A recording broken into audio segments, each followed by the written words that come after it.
চোপড়া থানার সামনে বিজেপি তৃণমূল মুখোমুখি।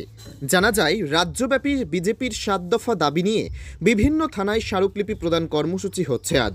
চোপড়াতে সেই স্মারকলিপি প্রদানের সময় চোপড়া থানার সামনে তৃণমূল কংগ্রেসের পক্ষ থেকে বাধা দেওয়া হয়, এমনটাই অভিযোগ চোপড়া বিজেপির পক্ষ থেকে। মিছিল করে প্রায় শতাধিক মানুষ নিয়ে 7 দফা স্মারকলিপি প্রদানের উদ্দেশ্যে চোপড়া থানায় আসেন চোপড়া বিজেপি কর্মকর্তারা। ঠিক সেই সময় তৃণমূল কংগ্রেসের পক্ষ থেকে সমর্থকরা এসে স্লোগান দিতে থাকেন। অপরদিকে বিজেপির পক্ষ থেকেও স্লোগান শুরু হয়ে যায়। পরিস্থিতি গরমাগরম হতেই প্রশাসনের পক্ষ থেকে ব্যারিকেড করে বিজেপি কর্মকর্তাদের বাইরে নিয়ে যাওয়া হয়। এ বিষয়ে চোপড়া বিজেপির অভিযোগ, আমরা শান্তিপূর্ণভাবে স্মারকলিপি প্রদানের উদ্দেশ্যে চোপড়া থানায় গিয়েছে, কিন্তু প্রশাসনের সামনে কিভাবে তৃণমূল কংগ্রেসের পক্ষ থেকে এমন আচরণ করা হলো, পুলিশে তখন আর কোনো রকম ব্যবস্থা কেন নিল না? অন্যদিকে ঘটনাকে কেন্দ্র করে চোপড়া অঞ্চল তৃণমূল কংগ্রেসের সভাপতি তনয় কুণ্ডু বলেন, তাদের পঞ্চায়েত সমিতির সদস্যের ওপর হামলার প্রতিবাদে তারা থানায় গিয়েছিলেন। বিজেপির কোনো কর্মসূচিতে বাধা দেওয়ার উদ্দেশ্যে নয়। পথশ্রী প্রকল্পের কোনো একটা রাস্তার কাজে বিজেপির পক্ষ থেকে বাধা ও তৃণমূলের পঞ্চায়েত সমিতির সদস্যের ওপর পাল্টা হামলার অভিযোগেই তারা থানায় গিয়েছিল।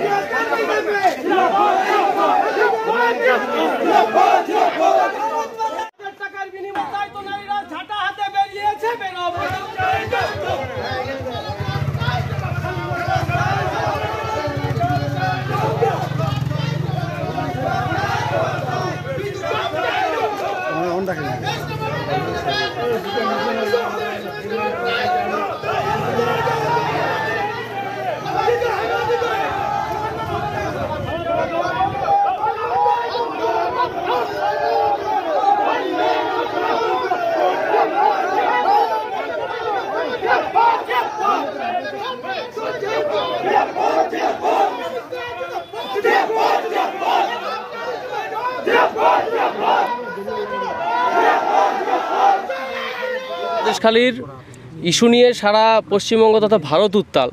সেখানে আমরা মায়েদের জন্য, মহিলাদের সুরক্ষার জন্য একটা ডেপুটেশন এবং বিক্ষোভ কর্মসূচি প্রতিবাদ জানাতে গিয়েছিলাম। দাদা, কি হয়েছিল আজকে থানায়? আমাদের মন্ডলপাড়া বুথে আমাদের পথের সাথে একটা 4 কিলোমিটার রাস্তা এমএলএ উৎপন্ন করেছে, সেই কাজ আমাদের শুরু হয়েছিল। তাই সেই উন্নয়নমূলক কাজকে বাধা দেওয়া হচ্ছে। কিছু বিজেপির দুষ্কৃতী সেখানে ছিল, তারা বাধা দিচ্ছে। এবং আমাদের পঞ্চায়েত সমিতির মেম্বার যিনি আছেন উনি যখন ওই উন্নয়নমূলক কাজটা দেখছিলেন, তার উপরেও ওনার উপর আক্রমণ করা হয়। সেই জন্য আমরা আজকে থানায় এসে প্রতিবাদ করি। আজকে তো বিজেপির ডেপুটেশনও ছিল। বিজেপির ডেপুটেশন ছিল, বিজেপি কথা বলছে, কিন্তু আমরা থানায় আইসি সাহেবকে আলোচনা করেছিলাম, ফোনে কথা বলেছি আমরা, যে আমরা চেয়ে করছি এইভাবে আমাদের যে নেতা, পঞ্চায়েত নেতা, তার উপর আক্রমণ হয়, তার প্রতিবাদ আমরা চোপড়া জুড়ে করছি।